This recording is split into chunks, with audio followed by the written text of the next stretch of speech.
انا اعطیناک الکوثر، اے نبی ہم نے آپ کو عطا کی کوثر، فصلی بس آپ نماز پڑھیے، لربک اپنے رب کے لیے، ونحر اور قربانی کیجیے، انا بے شک شانئک کا آپ کا دشمن، هو الابتر وہی دم کٹا ہے، وہی اسی کی نسل ختم ہوگی، اسی کا ذکر خیر ختم ہو جائے گا، وہی ناقص ہے، اس کا کوئی نام لینے والا ان کے بعد نہیں ہوگا۔ سمجھ رہے ہیں بات کو؟ اس صورت کا میں شان نزول بتا دیتا ہوں آپ کو، کچھ اس کی فضیلت کیا ہے اور اس کی تفسیر کیا ہے، یہ آپ کو تحریری شکل میں مل جائے گی، لہذا لکھنے کی ضرورت نہیں ہے، ٹھیک ہے؟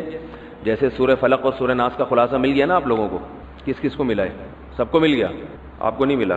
نیٹ سے دیکھ لیں، مل جائے گا انشاءاللہ، کب سے بھیجا ہوا ہے۔ اس کے بعد اذا جاء نصر اللہ قل یا ایھا الکافرون، ان صورتوں کے بھی آپ کو خلاصے سورہ اخلاص کا مل جائے گا انشاءاللہ۔ تو یہ جو بھی بتا رہا ہوں یہ بھی تحریری شکل میں آپ کو دے دیا جائے گا۔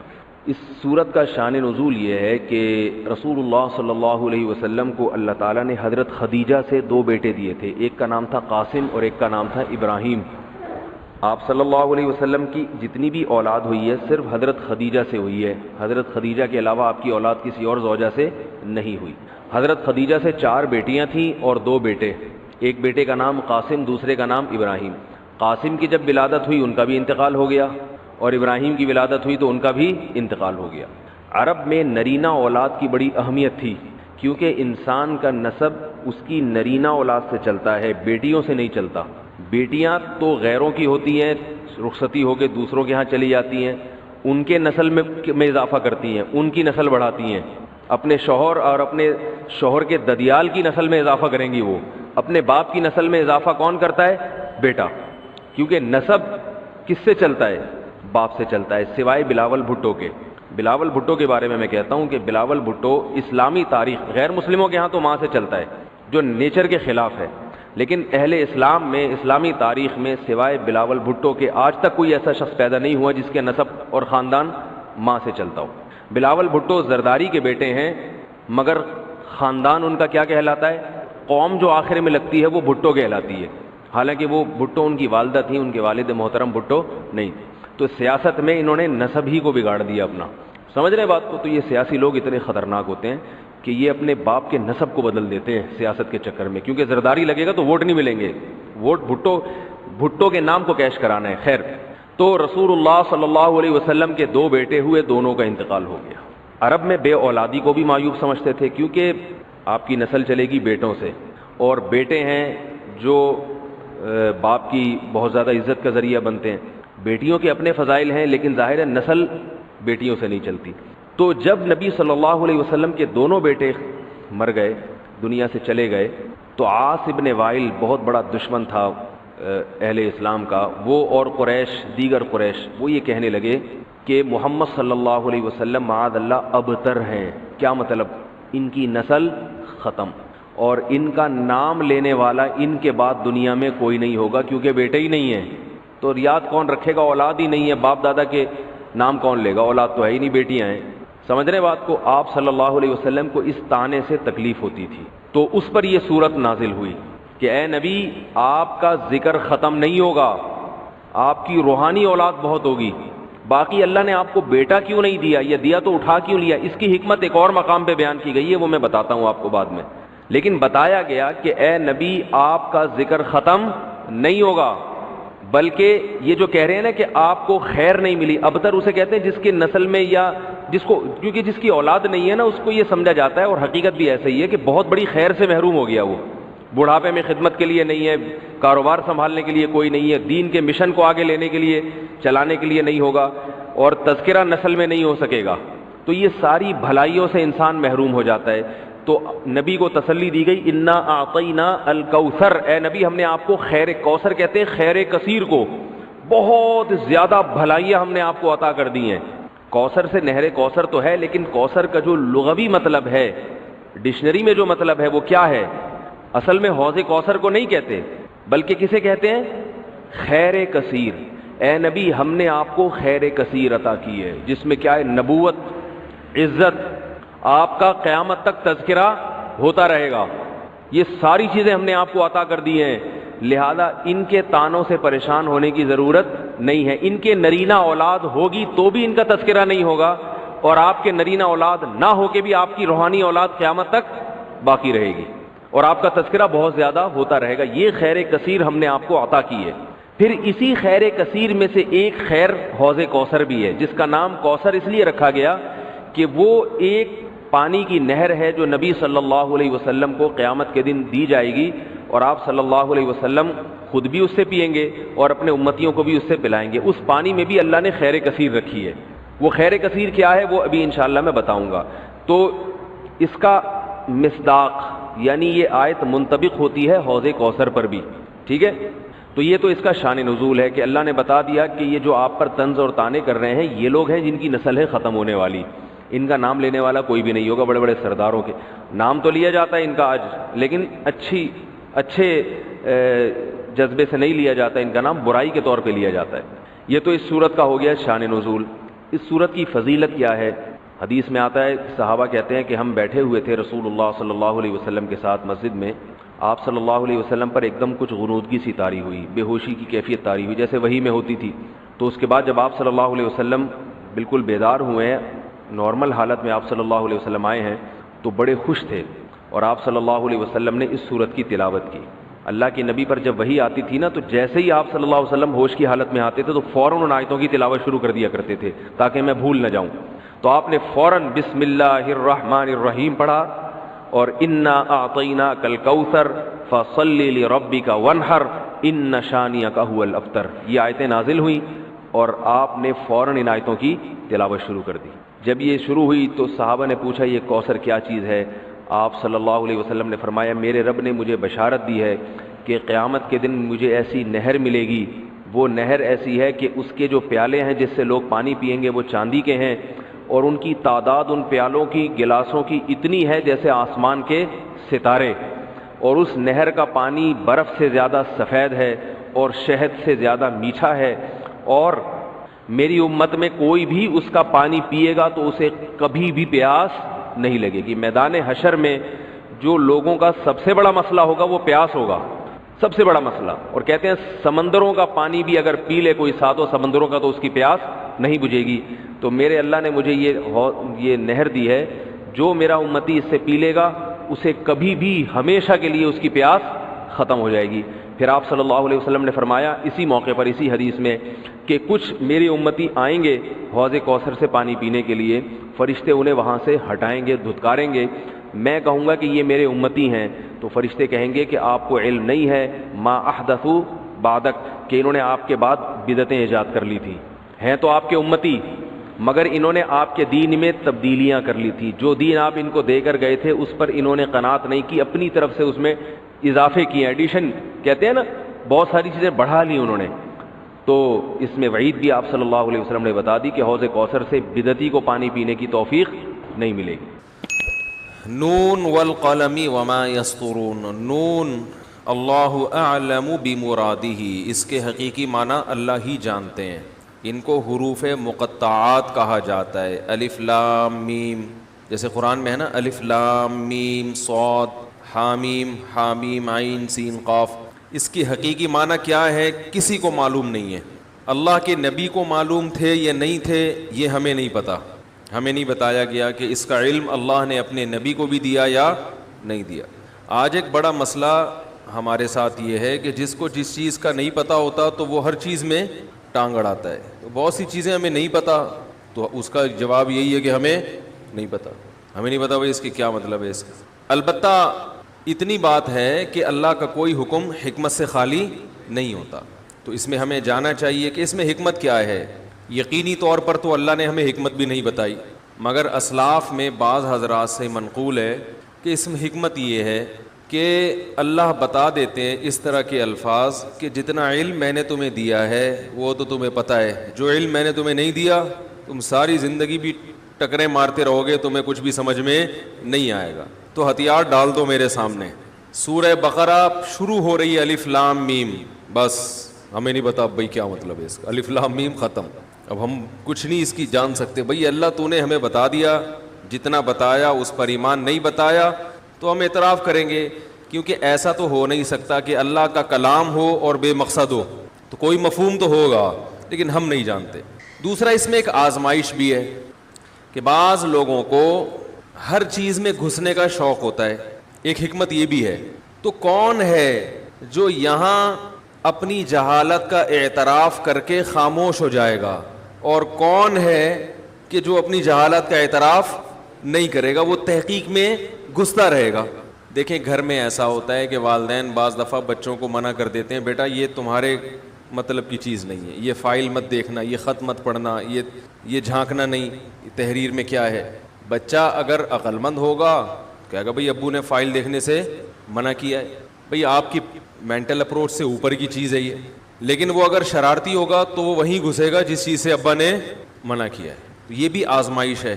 تو ابا تو یہ کام امتحان کے لیے نہیں کرتے, مگر اللہ بسا اوقات اپنے بندوں کا امتحان بھی لیتے ہیں کہ جس چیز سے روک دیا اس سے رکتے بھی ہیں کہ نہیں رکتے. اگر رک جاتے ہیں تو بھائی جتنا اللہ نے بتا دیا ٹھیک ہے, نہیں بتایا وہ بھی ٹھیک ہے, بس اے اللہ ہم اس کو پڑھتے رہیں گے ایسے ہی.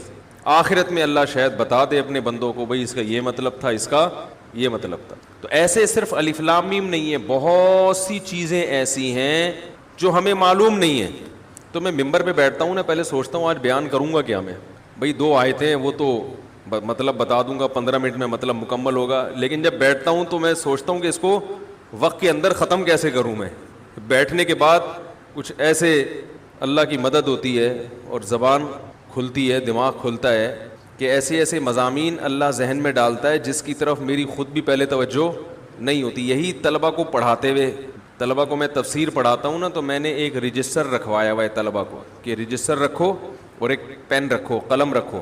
جب آیتیں ان کو بتاتا ہوں تو اس کے دوران بہت سارے ٹیکنیکل پوائنٹ ذہن میں آتے ہیں, تو میں ان کو لکھواتا ہوں کہ یہ ٹیکنیکل پوائنٹ ہے, اس کو لکھو, یہ ذہن سے نکل نہ جائے. تو وہ ایک ٹیکنیکل قسم کی تفسیر وجود میں آ رہی ہے. ایک تو تفسیر ہے جو قرآن کی تفسیر ہوتی ہے, وہ تو لکھی ہوئی ہیں. ایک اس سے پوائنٹ جو نکالے جاتے ہیں نا, مثال کے طور پر آج ایک آیت آئی سورہ بقرہ کی آیت, طلبہ کو میں پڑھا رہا تھا. یسألونک عن الیتامی قل اصلاح لہم خیر وان تخالطوہم فاخوانکم واللہ یعلم المفسد من المصلح. جب یہ آیتیں نازل ہوئی ہیں کہ یتیم کا مال کھانا حرام ہے, یتیم کا مال کھانا حرام ہے, تو صحابہ اتنے پریشان ہوئے کہ جو یتیم ان کی کسٹڈی میں تھے, صحابہ پریشان ہو گئے کہ ہم ان کے لیے, ان کا مال تو ہم کھا نہیں سکتے, اب ان کا پورا راشن الگ رکھیں, ان کی روٹی الگ پکے گی, ان کا سالن الگ پکے گا. اب وہ بالکل ناپ تول کے پکانا بڑا مشکل ہے بھائی. اس میں بسا اوقات کم پڑ گیا تو یتیم کا پیٹ نہیں بھرے گا, زیادہ بچ گیا تو وہ مال ضائع ہوگا. اب یتیم کا مال ضائع کرنا بھی بڑا جرم ہے. تو وہ تو ڈرتے تھے نا جب اللہ کا حکم سامنے آتا تھا. ہماری طرح تو نہیں تھے کہ ایک ہی حکم 20 سال سے سن رہے ہیں اور ٹس سے مس ہونے کے لیے تیار ہی نہیں ہو رہے. ہمیں تو صبح شام آیتیں پڑھ کے سنائی جائیں تو بھی اثر نہیں ہوتا. ان کو تو ایک دفعہ آیت نازل ہوئی بس ان کے لیے کافی. تو پریشان ہو گئے, گھبرا گئے. اب اس کا نتیجہ یہ نکل سکتا تھا کہ بہت سے یتیم کی کفالت چھوڑ دیتے. تو قرآن نے کہا اصلاح لہم خیر, ایسا کام جس میں ان کی اصلاح ہو, بہتری ہو, وہ بہتر ہے. لہذا تمہیں اجازت دے رہے ہم کہ ان کا مال اپنے مال کے ساتھ خلط کر دیا, مشترکہ سالن پکا لیا کرو, لیکن تمہاری نیت اس کا مال کھانا نہ ہو بلکہ ٹینشن سے بچنا نیت ہو. نیت کیا ہو؟ ٹینشن سے بچنا. کیونکہ اس میں تمہارا مقصد ان پہ ظلم کرنا نہیں ہے بلکہ ایک انتظامی معاملہ ہے نا, مینجمنٹ ہے, انتظام ہے. اس میں الگ الگ کرنا ایک گھر میں رہتے ہوئے یہ بڑا مشکل ہے. تو خلط کر لو, لیکن اس نیت سے نہیں کہ ان کا مال کھا جاؤ گے. بھائی کبھی ایسا ہوگا کہ روٹی جب پکے گی, ان کا مال تمہارا مال آٹا مشترک ہوگا, تو ممکن ہے کبھی دھونے والے تم نے زیادہ لے لیے تو کبھی دھونے والے اس نے زیادہ لے لیے. تو اب اس میں الگ الگ کرنا ممکن نہیں ہے. تو قرآن نے اس کی دلیل یہ دی ہے وَإِن تُخَالِطُوهُمْ فَإِخْوَانُكُمْ, کہ اگر تم ان کا مال اپنے مال کے ساتھ خلط کر دو تو کوئی ایسا مسئلہ نہیں, وہ تمہارے بھائی ہیں. اگر غلطی سے دھونے والے ان کے تمہارے پیٹ میں چلے گئے, تمہارے دھونے والے ان کے پیٹ میں چلے گئے, تو کوئی اتنی بڑی پرابلم نہیں ہے. دلیل اس کی قرآن نے دی, تمہارے بھائی ہیں, انسانیت میں بھی اور اسلام کا رشتہ بھی ہے. تو میں نے طالب علموں کو کہا لکھو پوائنٹ. میں نے کہا اس سے پوائنٹ کیا ہے. مجھے ایک واقعہ یاد آیا. ہمارے ایک دوست تھے, وہ بڑے پریشان تھے, کہنے لگے یار یہاں لوگوں میں وہ محبتیں ہی نہیں ہیں آپس میں, جیسے ہم پاکستان میں دوست احباب نا, بھائی ہوٹل میں کھا رہے ہیں تو ایک آدمی کوشش کر رہے ہیں سارے پیسے میں دے دوں. سب یہاں پر اخپل طریقے سے چل رہے ہیں. شوہر بیوی پہ خرچ نہیں کرتا, بیوی شوہر پہ خرچ نہیں کرتی, دوست پہ خرچ نہیں کرتا. تو بالکل ہی پھر انہوں نے اپنا واقعہ سنایا کہ ایک گورا آیا میرے پاس, تو کہنے لگے ایک گورے سے میری دوستی ہو گئی, تو اس نے مجھے آفر کی چلو پکنک پہ چلتے ہیں. میں نے کہا چلو یار کوئی تو تھوڑا گیدرنگ ہو جائے گی تو چلو. تو کہتے ہیں میں جب اس کے ساتھ گیا تو گاڑی اس نے روکی, مجھے بھوک لگ رہی ہے, میں کچھ لے کے آتا ہوں برگر. کہنے جب لے کر آیا تو ایک برگر, مجھے بڑا غصہ آیا. میں نے کہا یار ایک برگر, اس نے کہا لے لو بھائی اگر تمہیں بھی بھوک لگ رہی ہے. تو اللہ تو قرآن میں فرما رہے ہیں کہ تمہارے دینی بھائی ہیں, تم مکس کر کے کھاؤ. آدھا اگر 2 برگر لے آئے تمہارے پیسوں سے, اس نے ایک برگر کھا لیا, تو کبھی تم اس کے پیسوں سے ایک برگر کھا لینا. اس میں اتنی کیلکولیشن کی ضرورت کہ پکنک پہ جا رہے ہو تو میں جو ایک پکوڑا کھاؤں گا وہ بھی اپنے پیسوں سے, اور تو جو پکوڑا کھائے گا وہ اپنے پیسوں سے, تو جو سموسا کھائے گا وہ اپنے پیسوں سے, میں جو سموسا. بھائی اتنا نہیں ہوتا, مہنگی چیزوں میں تو ٹھیک ہے, چھوٹی موٹی چیزوں میں جب گیدرنگ ہے تو یار چلو کبھی ہم کھلا دیں گے کبھی تم کھلا دینا. ایسا ہی ہوتا ہے نا, بھائی کھانا کھا رہے ہیں آج میں پیسے دے دیتا ہوں, نہیں جی حضرت آپ پیسے نہیں دیں, چلو بھائی کل تم دے دینا, ویسے ٹھیک ہے نا, کل تم دے دینا. تو ایسے چلتا ہے. اب اس میں آپ یہ کریں کہ آج تو ہم نے بکرا کھایا ہے, آج میں پیسے دے دوں, ہو سکتا ہے کل ہم دعوت میں چکن کھائیں اور تم دو گے تو وہ چکن تو کیا پڑے گی, سستی. اتنی کیلکولیشن اگر کوئی کر رہا ہے تو وہ چترول کے قابل ہے یا نہیں ہے, اس کو دوبارہ دعوت میں ساتھ مت لے کے جاؤ. جو گھونٹ گن رہا ہے بیٹھ کے کہ میں نے دودھ پتی پلائی تھی اور تم چائے کے پیسے دے رہے ہو, تو بھائی وہ جو اگلی دعوت میں چکن کھائی ہے وہ پیسے بچانے کے لیے نہیں, وہ اس لیے کہ پچھلی دفعہ مٹن کھا لیا تھا تو اس دفعہ چکن چکے, وہ اتفاق سے اس کی قسمت کے وہ چکن کے پیسے کم ہوتے ہیں. اگلی دفعہ دمبا کھا لیں گے چربی میں پکا کے, دمبا چربی میں پکا کے کھا لیا کریں. بیان کا رخ چینج ہو رہا, بس جلدی سے کر کے آگے چلتا ہوں. اور لوگ تو طنز کرتے ہیں یہ ڈاکٹری باتیں پتہ نہیں کیوں بیٹھ کے کرتا ہے. بھائی کرنے دو, اگر کسی کی صحت دمبے جیسی ہو رہی ہے, دمبا کھا کے خوش ہو رہا ہے, تو اس میں کیا جا رہا ہے. نیچرل چیزوں پہ آ جائیں, بچوں کو کھلائیں. دم پخ کا طریقہ نیٹ پہ سرچ کر لیں, دمبے کی چربی خریدا کریں سوراب گوٹ سے, جو پیچھے اس کے گھی کا ڈبہ اللہ نے لگایا ہے نا, وہ اس لیے نہیں, دمبے کی جو پیچھے چکی ہوتی ہے وہ اصل میں گھی کا ڈبہ ہے, قدرت نے لگا دیا ہے وہ یہ بتانے کے لیے کہ اسی میں یہ گوشت پکا کے کھاؤ, اور کوکنگ آئل خریدنے کی ضرورت نہیں ہے. ہم اس چکی کو اٹھا کے پھینک کے کوکنگ آئل میں وہ گوشت پکا کے کھا رہے ہوتے ہیں, صحتوں کا بیڑا غرق کر رہے ہیں. قدرت نے جو چیز پیدا کی ہے بھائی وہ تو اس کا تو کوئی آلٹرنیٹ ہو نہیں سکتا. تو آپ خود بھی کھائیں, جو زیادہ عمر کی ہو گئی, بڑے مسائل ہو گئے, وہ پھر ڈاکٹر سے پوچھ کے کھائیں. بھائی خود دمبے جیسے اگر بن چکے ہیں پہلے سے, اللہ نہ کرے معذرت کے ساتھ, تو دمبے کا گوشت دمبے کی چربی میں ہلکی آنچ پہ وہ کوکر کو ایئر ٹائٹ کر کے, یا وہ کوئی دیگچی یا مٹی کی دیگچی لیں تو زیادہ اچھا ہے, تو اس میں پکائیں اور پھر کھائیں. بہت مزہ بھی آئے گا, اور آپ چند دن کھائیں ایسی ٹائٹ اسکن ہو جائے گی نا, لائٹیں نکلیں گی اسکن سے. حقیقت بتا رہا ہوں, پتہ نہیں کیا کیا خواتین کر رہی ہیں اسکن کو بہتر بنانے کے لیے, کیا کیا ڈسٹیمپر کے ڈبے پورے خالی ہو رہے ہیں میک اپ میں. جو نیچرل چیزیں ان کو کھاؤ, مرد بھی کھائیں. اللہ نے ان چیزوں میں اتنی طاقت رکھی ہے, آپ جو ہے ایسے صحت اچھی ہو جائے گی, خون بنے گا. میں نے جو 2 مہینے رہا تھا نا ایک گاؤں میں, تو میں جب آیا وہاں سے, ایسا چہرہ میرا لال ٹماٹر تھا. لوگ کہہ رہے تھے, لوگ مان نہیں رہے تھے, کوئی کہہ رہا ہے اس نے میک اپ کیا ہے, کوئی کہہ رہا ہے کہ یہ پتہ نہیں کیا, کوئی سردی سے سوج گیا منہ. وہ دمبے کھائے تھے, وہ گاؤں دیہات میں دمبے کی چربی میں ہی گوشت پکتا تھا, بہت فائدہ, لیکن ایکسرسائز بھی اس کے ساتھ. خیر یہ بیان نہیں, موضوع نہیں ہے یہ بھی, لیکن کھا لیا کریں. میں تو یہ بیان کر کے میرا اپنا دمبا ہے, میرا نیت اس پہ خراب ہونے لگی ہے. اب جب بھی میں اس کو دیکھتا ہوں میں بولتا ہوں یار یہ اتنے بیانات ہو رہے ہیں, تو یہاں کیوں کھڑا ہوا ہے یہاں پہ اب تک. لیکن ترس آتا ہے جب جاتا ہوں, وہ پل گیا ہے نا, ترس آتا ہے اس کو کاٹتے ہوئے. تو ترس نہ آ رہا ہوتا تو اب تک اس کے ٹکڑے ہو چکے ہوتے. خیر, تو اللہ نے کیا فرمایا کہ یتیم کے مال کو اپنے مال کے ساتھ خلط کر سکتے ہو. بھائی یہ تمہارا, اس میں اتنا پریشان ہونے کی ضرورت نہیں ہے. اس سے پتہ چلتا ہے کہ گھروں میں رہ کے اتنی کیلکولیشن کے کھانے میں جو ہے وہ, جیسے وہ بعض ہمارے حضرت کے پاس ایک کیس آیا, بیگم صاحبہ بھی جاب کرتی تھیں, میاں بھی جاب کرتے تھے, آج کل تو یہ بہت ہو رہا ہے. تو شرن سارا خرچہ تو شوہر کے ذمے ہے نا. تو بیگم نے کہیں علاج پہ بچے کے خرچ کیے 50 روپے, 100 روپے, 1000 روپے, تو وہ بھی شوہر سے لیتی تھیں. تو حضرت نے ان کو تنبیہ کی. حضرت نے فرمایا اگر آپ کما رہی ہو تو بچہ تو آپ کا بھی ہے نا, یا تو کماؤ نہیں نا, پھر کما رہی ہو تو ٹھیک ہے شران شوہر کے ذمے ہے, لیکن یہ غیر اخلاقی حرکت ہے کہ آپ کو شوہر کے ساتھ تعاون کرنا چاہیے. اب آپ وہ 1000 1500 روپے بھی شوہر سے لے رہی ہیں. تو جب آپس میں رہتے ہیں تو یہ چھوٹی موٹی چیزیں کیا ہیں, ان میں دل کو بڑا رکھنا چاہیے. اور یہ نہیں کہ اب آپ حکومت گورنمنٹ کے اداروں سے اپنے وہاں سے کرسیاں اٹھا کے گھر لے آئیں. سرکاری دفتروں میں ایسا ہوتا ہے صوفے غائب, ٹھیک ہے, یہ چھوٹی موٹی چیزیں ہیں, گورنمنٹ کا مال ہمارا مال ہے, یہ میں اس کو حلال نہیں کہہ رہا, یہ تو حرام ہے, ناجائز ہے, کسی کی چیز بغیر اجازت کے استعمال کرنا یہ جائز نہیں ہے. کھانے پینے کی چیزوں میں اس طرح جو چھوٹی موٹی چیزیں ہوتی ہیں ان میں میرا تیرا نہیں ہوتا. ہاں البتہ وراثت کے مسائل میں پیچیدگی سے بچنے کے لیے ان کو لکھنا ضروری ہے تاکہ آپ کے مرنے کے بعد وراثت صحیح طرح سے تقسیم ہو سکے. تو یہ جو میں حروف مقطعات کی بات کر رہا تھا, الف لام میم صاد, تو اس میں ایک حکمت علماء یہ بیان کرتے ہیں کہ ایک حکمت یہ ہے کہ ہماری سمجھ میں یہ آ جائے کہ جتنا اللہ نے بتا دیا اتنا ہمیں معلوم ہے, بہت سی چیزیں ہمیں معلوم نہیں ہیں. نمبر 2, اللہ یہ بھی دیکھنا چاہتا ہے کہ کون ایسا ہے کہ جس چیز کی تحقیق سے اللہ نے منع کر دیا وہ رک بھی جائے گا, کیونکہ بہت ساری چیزیں ایسی ہیں کہ ان کی تحقیق کے ہم اہل ہی نہیں ہیں, ہمارے اندر وہ صلاحیت ہی نہیں ہے, کیونکہ ہمارے پاس وہ آلات اور ذرائع ہے ہی نہیں کہ ہم وہاں تک پہنچ سکیں.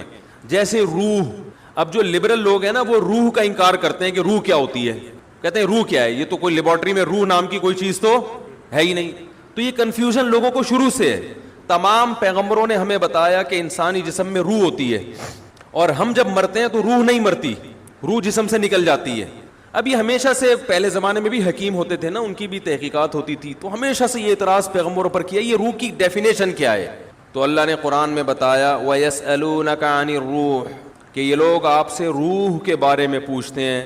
قُلِ الرُّوحُ مِنْ أَمْرِ رَبِّي, ان سے کہہ دیں روح کیا ہے یہ تو ہم نہیں تمہیں بتائیں گے, کیونکہ تمہارے دماغ میں روح کو سمجھنے کی صلاحیت ہے ہی نہیں. یہ بتا دیتے ہیں کس کی طرف سے ہے. من امری ربی, رب کا ایک حکم ہے, جب وہ باڈی میں ہوتی ہے تو زندہ ہو گئی, جب باڈی سے نکلتی ہے بالکل وہی اسٹرکچر ہے, لیکن نہ دیکھتا ہے, نہ سنتا ہے, نہ بولتا ہے, نہ چلتا ہے, کسی کام کا نہیں ہے اب. اور آگے اللہ نے بتا دیا کہ جواب تمہاری سمجھ میں نہیں آیا, ہمیں پتہ ہے نہیں آیا, لیکن ہم اس اشکال کا جواب دے دیتے ہیں کہ ہم نے ایسا جواب دیا جو تمہاری سمجھ میں نہیں آیا. وجہ اس کی یہ نہیں ہے کہ ہمارا جواب غلط ہے, وجہ اس کی یہ ہے کہ تمہاری صلاحیتیں محدود ہیں. وما اوتیتم من العلم الا قلیلا, اللہ نے تمہیں علم نہیں دیا مگر بہت تھوڑا. یہ جو انسان کائنات کو مسخر کر کے بیٹھا ہوا ہے اور کہہ رہا ہے میرے پاس اتنی نالج, میں نے یہ کر لیا, میں نے یہ کر لیا, اللہ کہتے ہیں یہ بہت تھوڑا ہے, اصل تو دیا ہی نہیں ہے. آج جو ریسرچ ہے نا, وہ جو چیزیں اس کائنات کے جو راز ہیں ان کے مقابلے میں وہ ریسرچ سمندر کے قطرے کے برابر بھی نہیں ہے, سمندر جیسے سمندر کے مقابلے. اب آپ دیکھیں آج سے 150 سال پہلے جو سائنسدانوں کی ریسرچ تھی وہ سمجھتے بہت ریسرچ ہو گئی ہے, ایسا ہی ہے نا, وہ سمجھتے تھے بہت تحقیق ہو گئی ہے.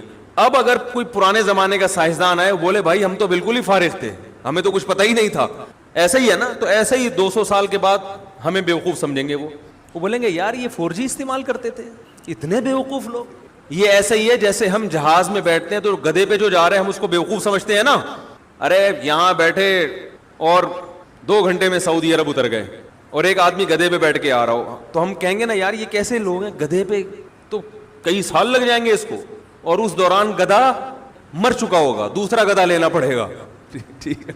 اور جو اس زمانے میں گدھے پہ بیٹھ کے سفر کرتا تھا وہ اپنے آپ کو بہت بڑا سائنسدان سمجھتا تھا کہ میں ایک ایسا جانور مجھے ملا ہے. جب پہلی دفعہ گدھا دریافت ہوا ہوگا, پہلی دفعہ, بھائی شروع میں تو انسان پیدل سفر کرتا تھا نا, جب پہلی دفعہ انسان نے کسی گدھے کو دیکھا ہوگا تو پہلے تو ڈرا ہوگا کہ یہ کہیں شیر کی طرح حملہ نہ کر دے, ہے بھائی, پتہ نہیں اس کی پیٹھ پہ بیٹھیں گے تو ہڈی نہ ٹوٹ جائے اس کی. تو یہ کیا ٹرائی کی ہوگی نا, بہت سے جانور ٹرائی کیے ہوں گے, انہوں نے زیبرے کو بھی ٹرائی کر کے دیکھا ہوگا. اس نے زیبرے کی لات میں کہتے ہیں سب سے زیادہ طاقت ہے, چوپائے جتنے زمین پہ چلتے ہیں نا ان میں سب سے زیادہ پاورفل لات جو ہے نا, پچھلی لات, وہ زیبرے کی ہے. وہ اگر مار دے تو جبڑا پھاڑ دیتا ہے انسان کا, اتنی پاور. میں تنزانیہ گیا تو وہاں ایک عالم تھے انڈیا کے, وہ عالم ہونے کے ساتھ ساتھ انہوں نے کچھ PhD وغیرہ کیا ہوا تھا جانوروں میں, یعنی علم دین بھی تھا اور دنیا کا بھی کافی علم تھا ان کے پاس, وہ جانوروں کے بارے میں کافی معلومات تھے. تو میں نے ان کو پکڑ لیا, میں نے کہا مجھے ذرا زیبرے کے بارے میں رپورٹ پیش کریں ذرا. تو انہوں نے زیبرے کے بارے میں عجیب عجیب باتیں بتائیں. اس میں ایک یہ بات بھی کہ اس کی جو پچھلی لات ہے نا, یعنی یہ اگر شکار بھی آپ نے کیا, گن سے اس کو مارا ہے, قریب گئے ذبح کرنے کے لیے, تو لات سے دور رہیں آپ. یہ لات ایسی مارتا ہے کہ پھر زیبرا کھڑا ہوا ہوگا, آپ لیٹے ہوئے ہوگے. لوگ آپ کو حلال کرنے کا سوچ رہے ہوں گے, بھائی اب یہ بچنا تو ہے نہیں, تو کھال کسی کام آ جائے. خیر, تو کیا بات کر رہا تھا یار, میں باتیں ادھر ادھر بہت ہیں. ہاں گدھا جب دریافت ہوا ہوگا فرسٹ ٹائم تو اس کے بارے میں بھی تو لوگوں نے, یہ بھی تو ایک ریسرچ تھی نا, تحقیق تھی کہ یار یہ سواری کے قابل ہے یا نہیں, اس سے ہم کیا کام لے سکتے ہیں. تو گدھے کے علاوہ بھی کچھ جانوروں کو ٹرائی کیا ہوگا, وہ تجربہ ناکام ہوا ہوگا, کچھ اس میں زخمی ہو گئے, تو گدھے کا تجربہ کیا ہو گیا, کامیاب. تو اس زمانے میں جو گدھے پہ سوار ہوتا تھا وہ اپنے آپ کو ترقی یافتہ سمجھتا تھا. میں نے ایک تحقیق, پہیا جب ایجاد ہوا ہوگا تو اس سائنسدان نے اپنے آپ کو سمجھا ہوگا بہت بڑی چیز ایجاد کر لی. تو بالکل اسی طرح آج سے 200 سال کے بعد ہم جو 4G استعمال کر رہے ہیں, کچھ دیکھ رہے ہوتے ہیں, بفرنگ شروع ہو جاتی ہے, تو وہ ہمیں گدھے اور گھوڑے کے دور کا انسان سمجھیں گے 200 سال بعد والے, اور ہم سمجھ رہے ہیں کہ ہم پتہ نہیں کہاں پہنچ چکے ہیں. تو اللہ نے قرآن میں ارشاد فرمایا کہ تمہیں جو علم دیا گیا ہے وہ بہت تھوڑا ہے, بہت تھوڑا. تو جب بہت سی باتیں تمہیں معلوم نہیں ہیں, جن کی حقیقت تمہیں معلوم نہیں ہے, تو اگر روح کی حقیقت بھی تمہیں معلوم نہیں ہے تو یہ کوئی اتنی پریشان ہونے کی چیز نہیں ہے, اور یہ اسلام پہ اعتراض کرنے کی چیز نہیں ہے. کیونکہ زندگی کیا ہے اس کو تو تم خود بھی ڈیفائن نہیں کر سکتے. سائنسدان زندگی کو اب تک ڈیفائن نہیں کر سکے, حیات ہے کیا وہ خود نہیں ڈیفائن کر سکے. یہ کیا ہے کہ ہم دیکھتے ہیں, سنتے ہیں, خود سے دیکھ رہے ہیں, خود سے سن رہے ہیں, بول رہے ہیں, یہ کیا ہوتا ہے, یہ خود بھی پوری طرح, کچھ تو تعریفیں ہیں لیکن پوری طرح نہیں ڈیفائن کر سکے اب تک. تو ہمیں شریعت نے بتایا کہ ایک روح ہے جو ہلکی ہے, جس کا جسم نہیں ہے, وہ باقاعدہ باڈی سے نکلتی ہے. اور کئی لوگوں کے اپنے مشاہدات بھی ہیں جو موت کے وقت ان کے ساتھ جو منظر پیش آیا. میں اپنے ایک دوست کا واقعہ اکثر سناتا ہوں, ممکن ہے لوگ اس پہ بھی کلپ بنا کے حضرت مفتی تقی عثمانی صاحب کا مذاق اڑایا تو ہمارا بھی شروع کر دیں, لیکن ایسے واقعات ہوئے ہیں. اگر وہ قابل اعتماد ذرائع سے پہنچے ہیں تو اس کا انکار کرنا یہ ہٹ دھرمی ہے, ضد ہے.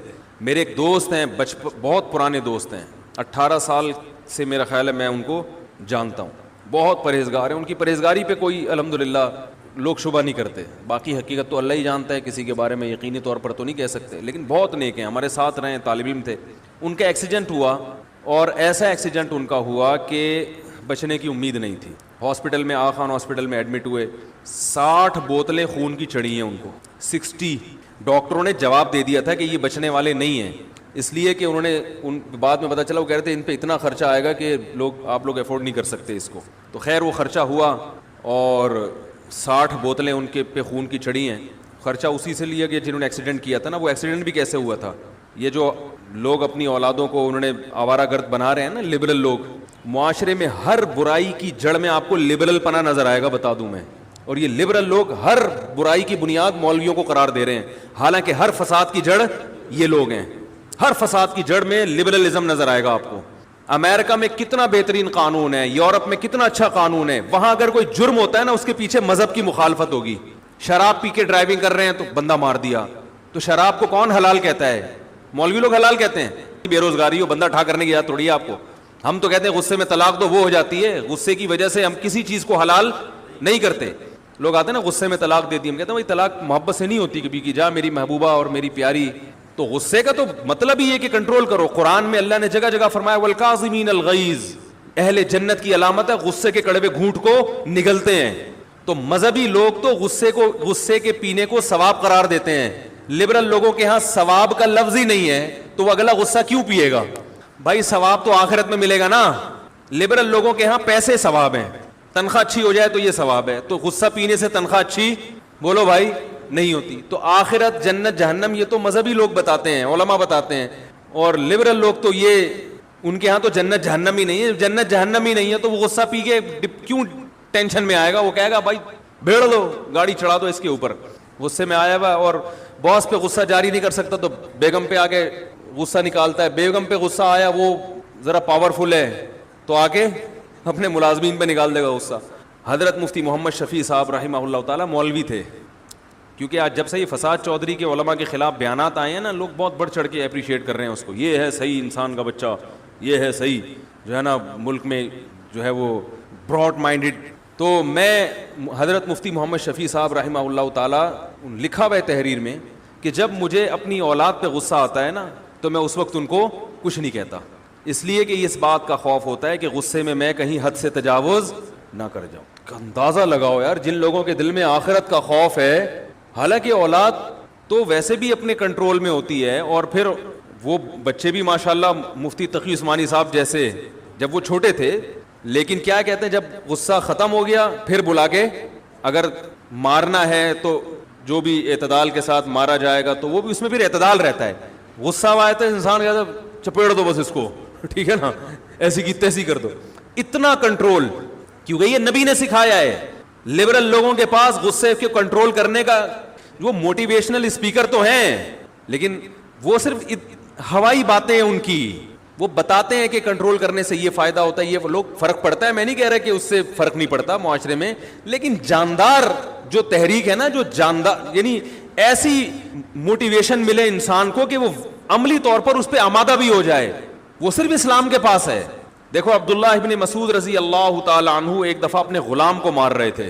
ہمارے نبی صلی اللہ علیہ وسلم آئے، آپ نے دیکھ لیا، آپ نے فرمایا للہ اقدر منک علیک، للہ اقدر منک علیک، للہ اقدر منک علیہ منک. کیسے عجیب الفاظ ہیں. للہ اقدر علیک منک علیہ. اے ابن مسعود، تجھے اپنے غلام کی غلطی پر سزا دینے کی تجھے غلام پر جتنی قدرت ہے، اللہ کو اس سے زیادہ قدرت تجھ پر ہے. لبرل لوگوں کے پاس اس قسم کی کوئی فلسفہ ہے؟ موٹیویٹ کرنے کے لیے ایسے الفاظ ہیں؟ بہت مشکل ہے بھائی. کوئی موٹیویشنل اسپیکر ہوتا نا جو مذہبی نہ ہوتا، وہ جا کے کیا سمجھاتا؟ ایکچولی جب آپ نے غلام کو مارا ہے، ایکچولی تو اس سے نیگیٹیوٹی کو فروغ ہو رہا ہے معاشرے میں، اس سے غلام کے دل میں آپ کی محبت کم ہو رہی ہے. ان فیوچر، مستقبل میں جب آپ دیکھیں گے تو ممکن ہے یہ غلام آپ کو غلام بنا کے بیچ دے، اور یہ بھی پاسبل ہے کہ یہ آپ کی اطاعت دل سے نہ کرے، یہ بھی پاسبل ہے کہ آپ کا امیج دنیا کے سامنے خراب کرے، وغیرہ وغیرہ. ٹھیک ہے، ان سب باتوں سے انسان موٹیویٹ ہوتا ہے، لیکن نبی کے الفاظ کیسے نپے تلے. ایک لفظ نے ایسا موٹیویٹ کر دیا ابن مسعود کو. کہا ابن مسعود، جتنی تجھے طاقت اس غلام پہ ہے نا، اللہ کو اس سے زیادہ طاقت تجھ پہ ہے. کیا مطلب؟ اس کی غلطی پر تو جتنی سزا اسے دے رہا ہے اس لیے کہ غلام ہے، یہ بھاگ نہیں سکتا، تو تیری غلطی پر اللہ اس سے زیادہ سزا دے سکتا ہے، اور اس میں تو بھاگنے کا چانس ہے، تیرے بھاگنے کا چانس نہیں ہے. ایسا موٹیویٹ کیا ابن مسعود کو. ابن مسعود تو وہی عرب کے جاہل معاشرے میں پیدا ہوئے تھے، لیکن آگ بھر دی. ابن مسعود نے فرمایا ہوا عتق لوجہ اللہ، یا رسول اللہ یہ اللہ کے لیے آزاد ہے. حالانکہ نبی نے آزاد کرنے کا حکم بس یہ کہا تھا احتیاط کرو، یہ بھی نہیں کہا تھا نہیں مارو. کیا ہو گیا بھائی؟ نبی نے یہ بھی نہیں کہا کہ اس پہ دوبارہ ہاتھ نہ اٹھانا، یہ بھی نہیں کہا. بھائی غلام میں بعض دفعہ ہاتھ اٹھانا پڑتا ہے، شرافت کا دور تھوڑی ہے. آج تو بالکل بھی نہیں ہے، اس زمانے میں بھی ماتحت لوگوں کو تو بڑے سخت جان ہوتے تھے نا، قابو کرنا پڑتا تھا. نہ تو نبی نے یہ کہا کہ اس کو مارو نہیں، نہ نبی نے یہ کہا کہ ہلکا مارو. بس ایک بات کر دی، ٹھیک ہے مار رہے ہو، یہ تمہارا مارنا جائز ہے یا ناجائز ہے، میں اس بحث میں نہیں پڑتا، ممکن ہے کوئی وجہ ہو، بس اتنا سوچ لو کہ اس نے کوئی غلطی کی ہوگی جو تم مار رہے ہو، تو تم غلطی کرو گے تو سزا اللہ دے گا. تو ایسا موٹیویٹ ہوئے کہ احساس ہو گیا بھائی میں تو چاہتا ہوں کہ اللہ میری غلطیاں معاف بھی کرے اور احسان بھی کرے نا، تو میں صرف اس کو غلطی پہ جو میں نے سزا دی ہے یہ نہیں کہ آئندہ سزا نہیں دوں گا، غلامی کے توق سے ہی نکال دوں گا تاکہ یہ آپشن ہی ختم ہو جائے، آزاد ہو جائے میری طرح، پھر جو مرضی کرتا پھرے. غلام کروڑوں، اس زمانے میں سب سے قیمتی مال غلام ہوتا تھا. آج اگر کسی کے پاس پراڈو ہے نا یا طارق روڈ میں دکانیں ہیں، وہ اتنی قیمتی نہیں تھی کیونکہ انسان پورا کنٹرول میں ہے نا، اس آدمی کی عزت ہوتی تھی جس کے غلام ہوتے تھے. تو یہ موٹیویشن یہ لبرل لوگوں کے پاس، یہ فساد چودھری جب ملک میں لبرلزم لے کر آئے گا نا، فساد چودھری جیسے لوگ، تو اس سے جرائم کی شرح بہت بڑھ جائے گی. سمجھ میں آ رہی ہے بات؟ اس سے ملک ترقی نہیں کرے گا، جرائم کی شرح بے پناہ بڑھ جائے گی اس سے. تو کیا کہہ رہا تھا، کہاں سے فساد چودھری آ گیا یار؟ ایکسیڈنٹ. ہاں تو میں وہ تذکرہ کر رہا تھا، غصے پہ بات آئی تھی، غصے پہ کہاں سے آ گئی بات؟ ہاں میں یہ بتا رہا تھا ایکسیڈنٹ ہوا کیوں تھا. وہ بازاروں میں لڑکے گھوم رہے تھے، ابا پیسے والے تھے، تو جن کے ابا کے پاس پیسہ ہوتا ہے بچے کنٹرول میں، کہتے تو یہ کہ ہم 2 بچے پیدا کریں گے تاکہ کنٹرول میں ہوں. غریبوں کے ہاں بچے زیادہ ہوتے ہیں، دولت مندوں کے ہاں دلیل یہ دیتے ہیں کہ ہم کم اس لیے کہ تاکہ غربت بڑھ رہی ہے دنیا میں، تو جن کے بڑھ رہی ہے وہ تو ان کو فکر نہیں. آپ کو تو اللہ نے اتنا پیسہ دیا تو آپ کو تو اولاد زیادہ چاہیے، یہ قبر میں لے کے جاؤ گے پیسہ. انسان کی خواہش ہوتی ہے، نیچر ہے کہ میرا پیسہ میری اولاد استعمال کرے، سمجھ رہے ہیں؟ تو اور وہ بھی کنٹرول سے باہر. تو وہی پجارو لے کے گھوم رہے تھے اور وہ رانگ جاتے ہوئے انہوں نے جو ہائی روف کو مارا ہے ایسے ایسے علماء اس میں شہید ہوئے ہیں. بعد میں پتہ چلا کہ وہ گاڑی کے اندر سے کچھ ایسی چیزیں بھی نکلی جس سے پتہ چلتا تھا کہ یہ عیاش لوگ ہیں, کنٹرول سے بالکل باہر. تو ظاہر ہے جب عیاشی کریں گے تو پھر رائٹ اور رانگ کا تھوڑی پتہ چلے گا کہ رائٹ سائڈ پہ چل رہے ہیں یا رانگ سائڈ پہ چل رہے ہیں. تو اگر تربیت کرو گے تو 12 بچے بھی کنٹرول میں رہیں گے, تربیت نہیں کرو گے تو 2 بھی کنٹرول میں نہیں رہیں گے. تو اس کا تعلق بچے زیادہ یا کم ہونے سے نہیں ہے, بلکہ زیادہ بچوں کو کنٹرول کرنا آسان ہے, کیونکہ بہن بھائی خود ایک دوسرے کو کنٹرول کر رہے ہوتے ہیں. ان کا بھی آپس میں رشتہ ہوتا ہے, صرف باپ اور اولاد کا, ماں اور اولاد کا رشتہ نہیں ہوتا. یہ جو بچے ہیں نا, ان کا آپس میں بڑا زبردست ریلیشن ہوتا ہے. ہمیں بچپن میں ہمارے ابا نے اتنا کنٹرول نہیں کیا جتنا بھائیوں نے کنٹرول کیا ہے. ابا تو آفس میں ہوتے ہیں, اور پھر ابا پرانے زمانے کے ہوتے ہیں, ان کو نئے زمانے کی چالاکیاں پتہ نہیں ہوتی. نئے زمانے کی چالاکیاں آپ کے بھائی بہنوں کو پتہ ہوتی ہیں. سمجھ میں آ رہی ہے بات کی نہیں آ رہی؟ ابا نے اپنا زمانہ اتنی اسپیڈ سے چینج ہو رہا ہے نا کہ بھائیوں کو پتا ہوتا ہے کہ بھائی ہمارا بھائی کہاں سے بگڑ سکتا ہے, کون کون سے ذرائع. ابا کو نہیں پتا ہوتا. تو وہی ہے, اٹھا کر پھینک دو باہر گلی میں, نہیں تہذیب کرنے کے اندر. جلدی جلدی پڑھ رہا ہوں تاکہ وہ شعر میں ٹائم نہ لگے نا. تو وہ ان کے 60 بوتلیں چڑھی خون کی, تو بالکل مرنے لگے تھے. تو انہوں نے مجھے اپنا واقعہ خود سنایا. کہتے ہیں کہ میرے ساتھ یہ منظر ہوا کہ جب مجھے ہاسپٹل میں لایا گیا تو بالکل بلڈ نکل چکا تھا. بعض لوگ تو یہ سمجھ رہے تھے ایکسپائر ہو چکے ہیں, جان یعنی نکل گئی ان کی. اب خود سوچو 60 بوتلیں جس کو چڑھی ہوں گی, کیا بچا ہوگا خون. تو کہتے ہیں میں نے یہ دیکھا کہ میں لیٹا ہوا ہوں اور میرے ارد گرد میرے رشتہ دار کھڑے ہوئے. وہ کھڑے ہوئے تھے حقیقت میں بھی, ان کے والدہ بھائی وغیرہ. کہتے ہیں میں نے یہ منظر اپنی آنکھوں سے دیکھا کہ چھت کھلی ہے اور ایک سفید لباس میں ایک بہت خوبصورت فرشتہ آیا ہے انسانی شکل میں. تو میں اپنے رشتہ داروں سے چیخ چیخ کے کہہ رہا ہوں کہ یہ میرے نلکیاں نکال دو, میری موت کا وقت آ چکا ہے. میں چیخ رہا ہوں لیکن میری آواز وہ سن نہیں رہے. ایک کیفیت انسان کی ایسی ہوتی ہے کہ جب وہ نیند اور جاگتی حالت کے درمیان میں ہوتا ہے, بالکل بٹوین میں. مجھے پتا ہے اس موقع پہ بٹوین کا لفظ استعمال نہیں کرتے ہیں, اس پہ کلپ آ جائے گا, ان کو اتنی بھی انگلش نہیں آتی. یہ میں ویسے ہی تھوڑے سے چٹنی کباب کے طور پر ایسے لفظ استعمال کرتا ہوں. وہ مجھے لوگ کہہ رہے ہوتے ہیں نا, میں نے درمیان میں رکھ دو. وہ کہتے ہیں یار کیا مطلب, میں کہتا ہوں بالکل بٹوین میں رکھ دو لے جا کے. ٹھیک ہے. تو وہ جو ہے وہ کہتے ہیں کہ میں بتا رہا تھا کہ ایک حالت ہوتی ہے انسان کی, جاگتی حالت اور خواب کے درمیان میں, جہاں وہ کچھ خواب بھی دیکھ رہا ہوتا ہے اور کچھ اس زندگی سے بھی اس کا تعلق ہوتا ہے. تبھی آپ اس سے کچھ بات پوچھیں گے تو وہ جواب دے گا, مگر الٹے سیدھے جواب دے گا. غنودگی میں نا جواب دینا اس کی علامت ہے کہ وہ آپ کے سوال کو سن رہا ہے, اور غلط جواب دینا اس کی علامت ہے کہ آدھا یہاں ہے آدھا کہیں اور ہے. ایسا ہوتا ہے نا غنودگی میں. تو بعین ہی اسی طرح ہمیں قرآن و سنت سے پتہ چلتا ہے کہ انسان کے جب مرنے کا وقت آتا ہے تو ایک کنڈیشن تو یہ ہے کہ پورا اس دنیا میں, ایک کنڈیشن ہے پورا برزخ میں, اور ایک درمیانی کنڈیشن ہوتی ہے جس میں آدھا ادھر ہوتا ہے اور آدھا برزخ میں. یہ سب پر آتی ہے کنڈیشن. یہ وہ وقت ہے جب توبہ قبول نہیں ہوتی. یہ جو قرآن میں آتا ہے نا کہ کیونکہ توبہ قرآن میں آتا ہے اور حدیث میں بھی آتا ہے کہ اس وقت توبہ قبول نہیں ہوتی. حالانکہ اب یہ توبہ قبول ہونا نہ ہونے کی یہ لفظ اس کی علامت ہے کہ کچھ دنیا میں بھی ہے, کیونکہ برزخ میں تو بہرحال توبہ قبول نہیں ہوتی نا. تو پتہ چلا ابھی توبہ کا آپشن ہے اس کے پاس, یعنی آپشن کا مطلب توبہ پر قدرت ہے, کیونکہ ابھی تھوڑا سا اس دنیا میں یہ موجود ہے, لیکن کچھ وہاں جھانکنا شروع کر دیا اس نے. اب چونکہ وہ آخرت کا منظر دیکھ لیتا ہے اپنی آنکھوں سے کہ میں مر کے مٹی نہیں ہو رہا, میں ختم نہیں ہو رہا, بلکہ ایک جہاں سے دوسرے جہاں میں میری روح شفٹ ہو رہی ہے. تو اس وقت جو منظر جب وہ دیکھتا ہے اپنی آنکھوں سے, کچھ یہاں اور کچھ وہاں, تو اس کو سکرات موت کہتے ہیں. اس کو کیا کہتے ہیں؟ اس کو غرغرہ بھی کہتے ہیں. حدیث میں آتا ہے ان اللہ یقبل توبۃ عبدہ ما لم یغرغر.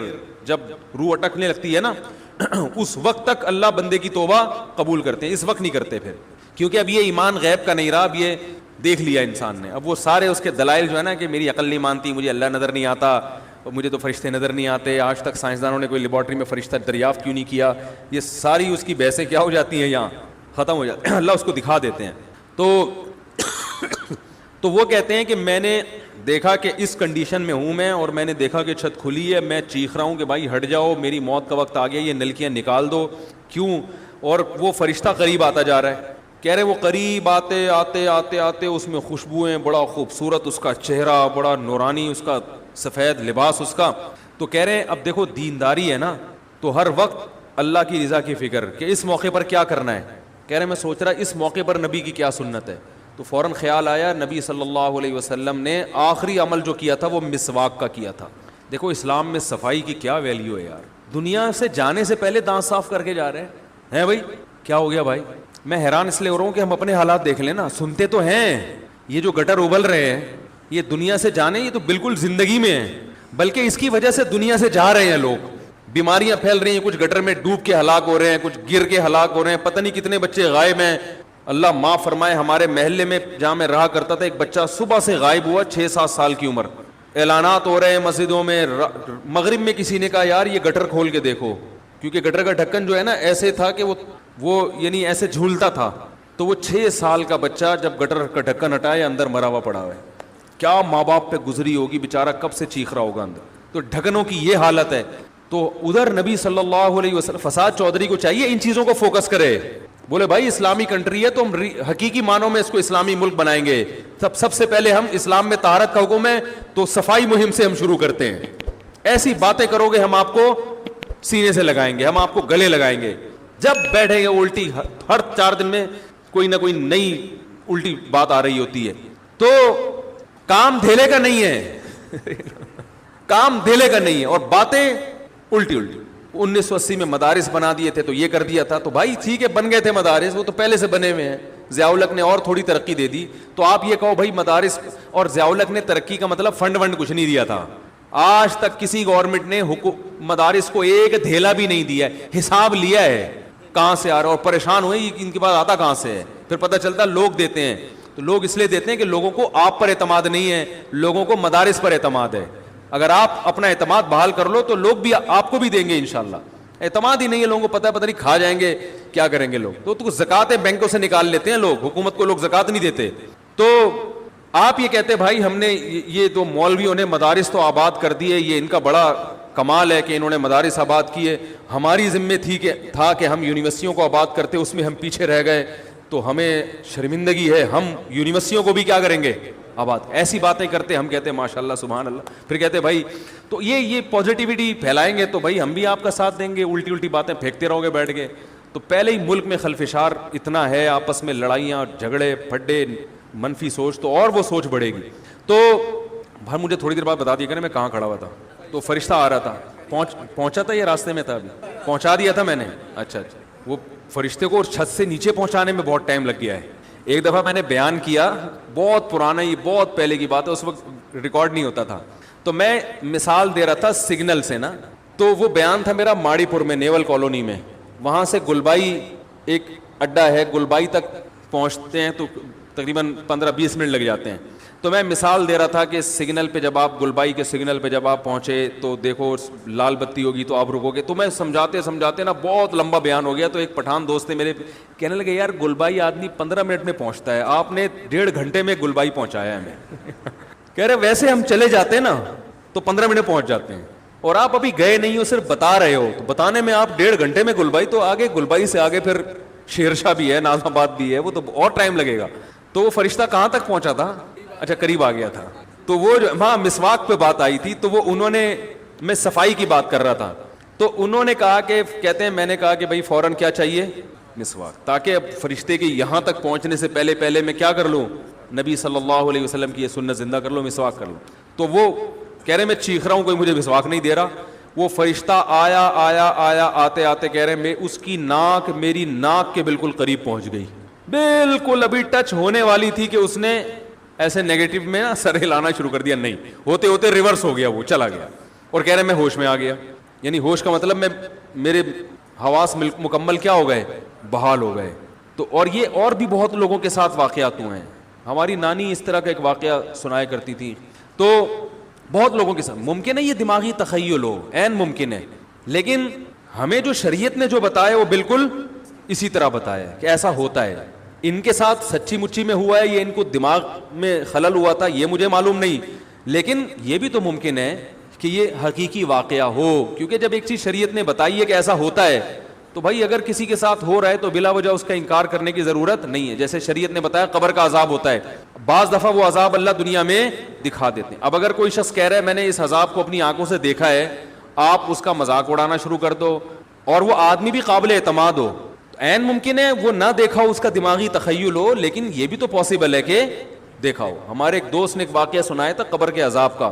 مجھے یقین نہیں تھا، میں نے کہا ایسا نہ ہو ان کے دماغ میں تخیل ہو. تو میں نے اس کی تصدیق کروائی اس علاقے میں، اس گاؤں میں، اور لوگوں کو کال کر کے پوچھی ایسا ہوا؟ انہوں نے کہا ہاں ایسا ہوا ہے. تو پھر مجھے یقین آیا. وہ قبر بار بار نا اس کو نکال کے باہر پھینک دیتی تھی، بندے کو ڈالتے تھے قبر میں. اس نے بہت سے علماء شہید کروائے تھے نالائق نے. اس کا جرم یہ تھا کہ وہ مخبریاں کر کر کے نا علماء کو قتل کرواتا تھا. اس مخبر کے ساتھ ایسا ہوا اس گاؤں میں. جب اس کو دفنایا ہے تو چلیں اب بات آئی گئی ہے تو پورا واقعہ سنا دوں. تو وہ جنہوں نے دفنایا نا وہ ان سے میرا بھی تعلق تھا، میرے بیان سنتے تھے. تو مجھے آ کے انہوں نے واقعہ سنایا کہ ایسا کوئی مخبر تھا جو علماء کو شہید کرواتا تھا مخبریاں کر کر کے. تو جب اس کو دفنایا کہہ رہے ہیں اس کے والد میرے پاس آئے، ہم لوگ کے پاس آئے. انہوں نے کہا کہ بھائی میں جب صبح جاتا ہوں تو میرے بچے کی جو لاش ہے نا وہ قبر سے باہر پڑی ہوئی ہوتی ہے، تو میں بڑا پریشان ہوں کیا کروں. تو ہم پھر دفن کرتے ہیں تو اچھا قبر بالکل صحیح ہوتی ہے اوپر سے اور وہ بندہ باہر ہوتا ہے، وہ دوبارہ بند ہو جاتی ہے قبر. تو ہم بڑے پریشان ہیں کیا کریں. یہ کوئی شخص شرارت کر رہا ہے. تو کہہ رہے ہیں ہم نے کہا بھائی ہم تو نہیں کر رہے شرارت. کہا تو اگر دوسرا ہم شرارت کوئی کر بھی رہا ہوتا تو قبر کو کھودی بھی تو ہونا. تو تم انہوں نے کہا پھر یہ مشورہ انہوں نے ان کو دیا کہ تم ایسا کرو، لڑکا جو قتل ہوا جو مرا تھا نا، جو قبر میں تھا، جس کی لاش باہر، نوجوان تھا، وہ بڑا مخبر آدمی تھا، وہاں کے گاؤں کے لوگوں نے بتایا. تو اس کی لاش جب باہر پڑی ہوتی تو باپ اور بھائی کو لوگوں نے مشورہ دیا اس لڑکے کے کہ تم لوگ رات کو قبرستان میں جا کے بیٹھ جاؤ، پہرا دو کہ کون آتا ہے نکال کے جاتا ہے اور قبر کو پیک کر کے چلا جاتا ہے. تو وہ صاحب مجھے بتا رہے تھے کہ اگلے دن وہ چیختے ہوئے آئے ہیں، چیختے ہوئے باپ اور بھائی جو ہے نا.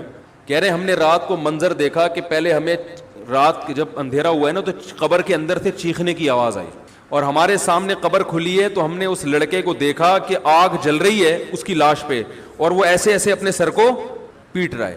کہہ رہے ہم تو خوف کی وجہ سے بے ہوش ہو گئے، ہمیں نہیں پتا اس کے بعد کیا ہوا.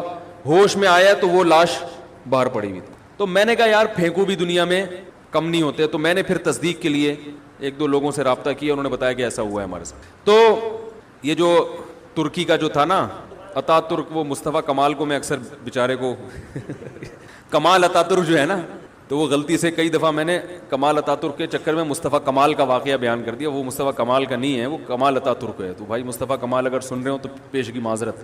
تو کمال اتا ترک کا بھی یہی ہوا ہے، مسلمانوں کا قاتل تھا، علماء کا قاتل تھا. ترکی سے خلافت اسلامیہ کو اس نے ختم کر دیا. بہت یہ جو آج جو کچھ دنیا میں ظلم ہو رہا ہے اس سب کی بنیاد رکھنے والا اتا ترک ہے. خلافت عثمانیہ ہوتی تو نہ کشمیر کا مسئلہ کھڑا ہوتا، نہ بوسنیا کا مسئلہ کھڑا ہوتا. یہ ساری مصیبتیں جو آئی ہیں مسلمانوں کا جو اتحاد ختم ہوا. تو اس کے ساتھ بھی ایسا ہی ہوا.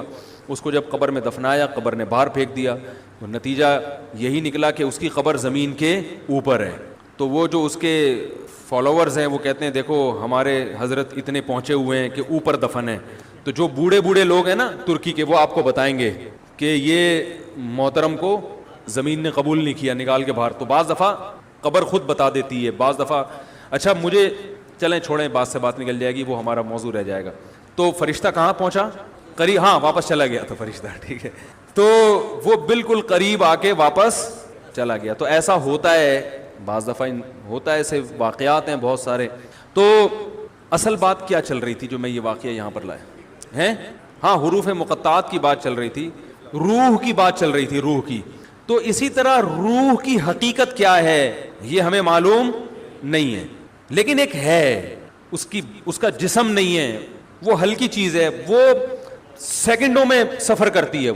تو وہ ہمارے جسم سے نکلتی ہے. نیک لوگوں کی روحیں فرشتے نکالتے ہیں، برے لوگوں کی روحیں وہ عذاب والے فرشتے نکالتے ہیں. والنازعات غرقا والناشطات نشطا والسابحات سبحا، قرآن میں ہے نا، قسم ان فرشتوں کی جو روح کو سختی کے ساتھ نکالتے ہیں. والناشطات نشطا، قسم ان فرشتوں کی جو روح اور جسم کا بندھن صرف کھولتے ہیں. یعنی روح تو نکلنے کے لیے تیار ہوتی ہے. جب وہ آخرت کی چیزیں دیکھتا ہے نا انسان مرتے ہوئے اور جنت کی اور وہ نعمتیں اس کو نظر آتی ہیں تو روح تڑپتی ہے کہ میں اس جسم سے آزاد ہو جاؤں. لیکن آزاد ہو نہیں ہوتی. فرشتے صرف اس روح اور باڈی کا جو ایک گرہ ہے اس کو کیا کرتے ہیں؟ کھول دیتے ہیں اور وہ آزاد ہو جاتی ہے، خوش ہوتی ہے. اور ایک روح وہ ہوتی ہے کہ وہ جب آخرت کے مناظر دیکھتی ہے تو وہ باڈی میں گھسنے کی کوشش کرتی ہے.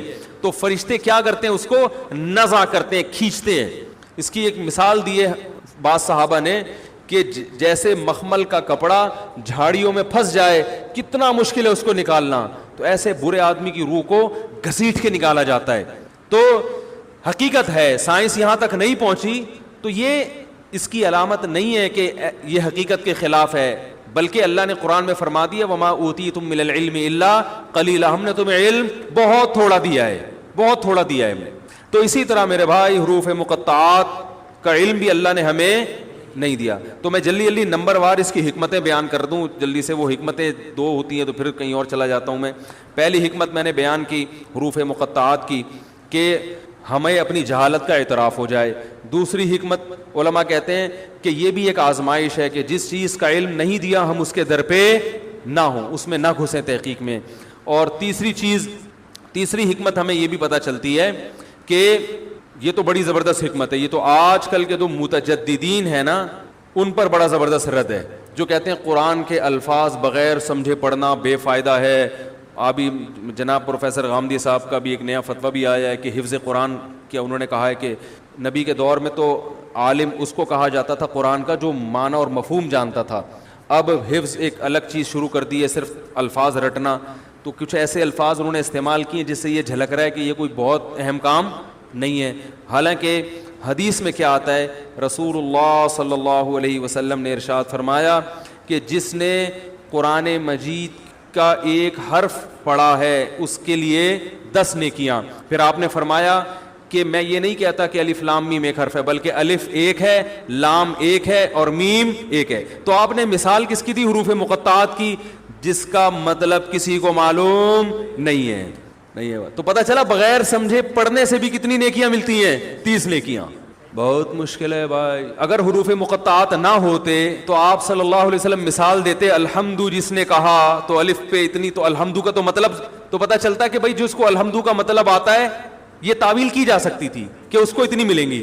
آپ نے مثال غامدی صاحب کو بھی مطلب معلوم نہیں ہے. سمجھا پا رہا ہوں میں اپنی بات؟ علمی رد تو کر سکتے ہیں نا کسی شخصیت پر.